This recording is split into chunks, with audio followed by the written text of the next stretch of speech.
को राधे राधे। आशा करती हूँ आप सभी अपने घर में अच्छे होंगे। राधे कृपा आप सभी पर बनी रहे। आज मैं बहुत ही सुंदर सा प्रसंग लेकर आ गई हूँ। आपसे निवेदन है कि प्रेम पूर्वक ध्यान से सुने और राधा रानी की कृपा आप सभी पर बनी रहे।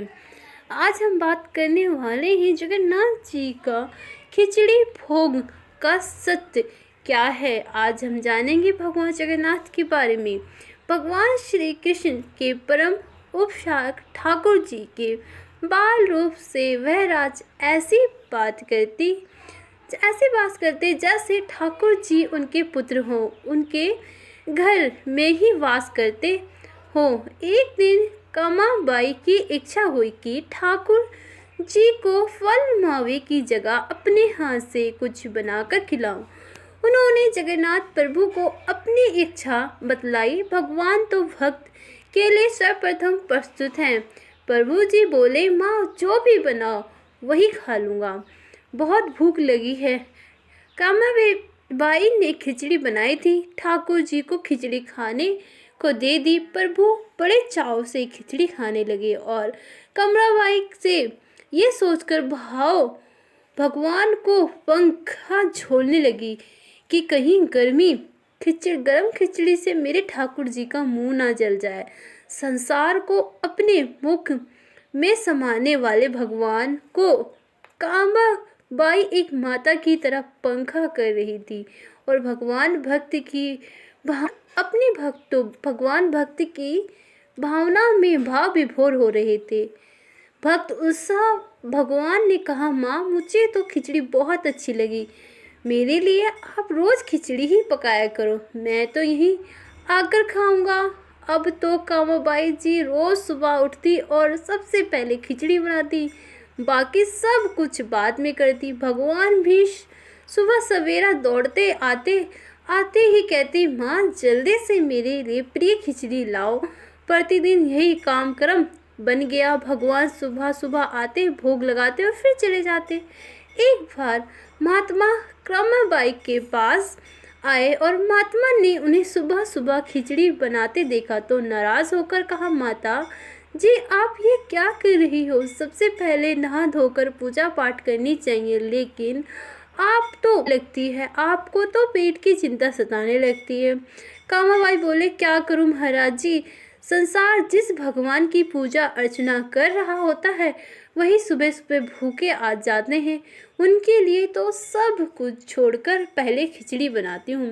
महात्मा ने सोचा शायद कामाबाई की बुद्धि फिर गई हो, या तो फिर ऐसे ही बोल रही हो जैसे भगवान इनकी बनाई खिचड़ी के ही भूखे बैठे हुए हैं। महात्मा कामाबाई को समझाने लगे, माता जी तुम भगवान को अशुद्ध कर रही हो। सुबह स्नान के बाद पहले रसोई की सफाई करो, फिर भगवान के लिए भोग बनाओ। अगले दिन कामाबाई ने ऐसे ही किया। जैसे ही सुबह हुई भगवान आए और बोले, माँ मैं आ गया हूँ, खिचड़ी लाओ। कामाबाई ने कहा, प्रभु अभी मैं स्नान कर रही हूँ, थोड़ा रुको। थोड़ी देर बाद भगवान ने फिर आवाज़ लगाई, जल्दी करो माँ, मेरी मंदिर के कपाट खुल जाएंगे, मुझे जाना है। वह फिर बोली, अभी मैं रसोई की सफाई कर रही हूँ। प्रभु भगवान सोचने लगे कि आज माँ को क्या हो गया है, ऐसे तो पहले कभी नहीं हुआ। फिर जब कामाबाई ने खिचड़ी परोसी तब भगवान ने झटपट कर जल्दी जल्दी खिचड़ी खाई, परंतु आज खिचड़ी में भी रोज वाला भाव का स्वाद भगवान को नहीं लग रहा था। फिर जल्दी जल्दी में भगवान बिना पानी पिए ही मंदिर में भागे।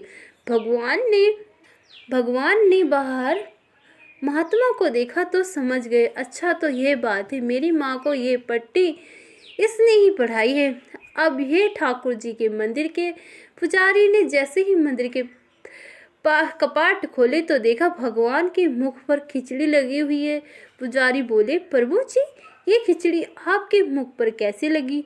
भगवान ने कहा, पुजारी जी मैं रोज मेरी कामराबाई के घर पर खिचड़ी खा कर आता हूँ। आप माँ कामराबाई जी के घर जाओ और जो महात्मा उनके घर पे ठहरे हुए हैं उनको समझाओ, उसने मेरी माँ को गलत सीख पढ़ाई है। पुजारी ने महात्मा जी से जाकर सारी बात कह दी कि भगवान भाव के भूखे हैं। ये सुनकर महात्मा जी घबराए और तुरंत कर्माबाई के पास जाकर कहा, माता जी माफ़ करें, ये नियम धर्म तो हमें संतों के लिए है। आप तो जैसे पहले खिचड़ी बनाती हो वैसे ही बनाओ, आपके भाव से ही ठाकुर जी खिचड़ी खाते रहेंगे। फिर एक दिन आया और जब कर्माबाई के प्राण छूट गए, उस दिन पुजारी ने मंदिर के पाट खोले तो देखा भगवान की आंखों में आंसू है और प्रभु रो रहे हैं। पुजारी ने रोने का कारण पूछा तो भगवान बोले, पुजारी जी, आज मेरी माँ कर्माबाई इस लोक को छोड़कर मेरे निज लोक को विदा हो गई है। अब मुझे कौन खिचड़ी बनाकर खिलाएगा। पुजारी ने कहा, प्रभु जी, आपको माँ की कमी महसूस नहीं होने दूंगा। आज के बाद आपको सबसे पहले खिचड़ी का ही भोग लगेगा। इस तरह आज भी जगन्नाथ भगवान को खिचड़ी का भोग लगाया जाता है। आशा करती हूँ कि आपको ये कहानी बहुत पसंद आई हो। अगर पसंद आई तो लाइक कर दें। तो को राधे राधे। आशा करती हूँ आप सभी अपने